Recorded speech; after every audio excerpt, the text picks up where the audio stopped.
왕따닥은 얼마 전부터 흥부 가족이 지내는 쉼터에서 낮 시간을 보낸다. 하지만 녀석은 흥부 가족과 함께 지내지 못하고 조그마한 우리 안에서 홀로 지낸다. 녀석 때문에 농장에서 가장 약자들만 모여있는 쉼터 안에 조그마한 쉼터를 추가로 만든 셈이다. 캔디와 타이는 왕따닥에게 어떠한 위협을 가하지 않지만 소심한 성격의 왕따닥은 질에 겁을 먹고 녀석들과 어울리지 못한다. 녀석의 이러한 모습은 밤이 되어서도 마찬가지다. 그동안 밤에는 녀석을 봉이와 까망이가 지내는 닭장에서 지내게 했었다. 알다시피 농장에 있는 많은 암탉들 중 가장 소심하고 겁이 많은 녀석들이 봉이와 까망이라고 볼 수 있다. 그리고 치료가 끝난 왕따닭은 원래 닭장으로 돌아가야 하지만 녀석의 안전을 위해 비슷한 성격의 봉이가 지내는 닭장으로 보낸 것이다. 하지만 왕따닭은 그런 봉이와 까망이가 무서워 심하게 스트레스를 받았다. 처음 녀석의 반응을 보며 며칠만 지내다 보면 좋아질 거라 생각했지만 일주일 정도 시간이 지난 뒤 왕따닭은 예전처럼 사료를 전혀 먹지 않는 상황까지 가버렸다. 이대로 가다간 잘못될지도 모르겠다는 생각에 결국 닭장 한 동을 녀석이 혼자서 사용할 수 있도록 만들었다. 결국 녀석이 지낼 닭장을 만들기 위해 골드와 암탉 15마리가 하나의 닭장에서 지내게 된 셈이다. 자신만의 닭장에서 지내게 된 왕따닭은 비로소 마음의 안정을 찾았고 사료도 잘 먹기 시작했다. 솔직히 이런 성격을 가진 녀석이 어떻게 양계장에 좁고 열악한 환경에서 살아남았는지 의문스럽다. 수탈킁부는 얼마 전 놀부와의 싸움에서 승리한 후 사기가 하늘을 찌를 만큼 고무되어 있다.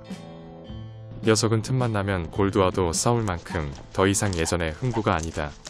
흥부의 자신감이 올라가자 암탉들도 점점 더 흥부를 신뢰하기 시작한다.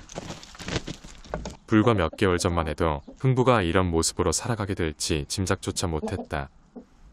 아마도 녀석의 사주를 본다면 초년운이 안 좋지만 중년이 되면 이쁜 마누라를 얻어 여생을 편하게 살 팔자라고 나올 것 같다. 앵두와 낮잠을 잘 수 있도록 텐트를 쳤다. 텐트를 치자마자 앵두는 텐트 속에 들어가 내가 오기를 기다리고 있다. 집과 창고 사이에 있는 공간에 텐트를 치다 보니 햇빛을 막아주는 대신 바람이 많이 분다. 하지만 이렇게 텐트를 쳐놓고 2년 내내 앵두와 휴식 공간으로 사용할 생각이다.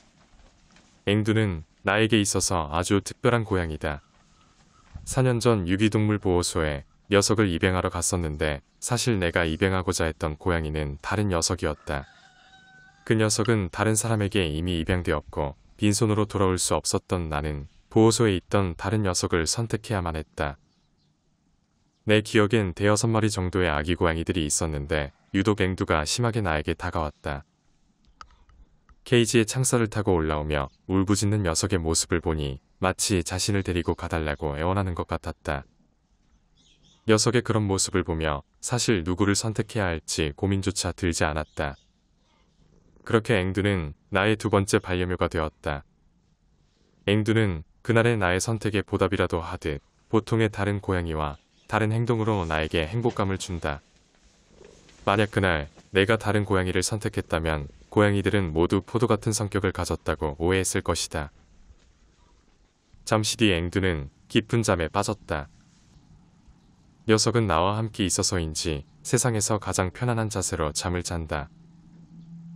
거위들은 잠잘 때 제일 이쁘지만 앵두는 하루 종일 이쁘다.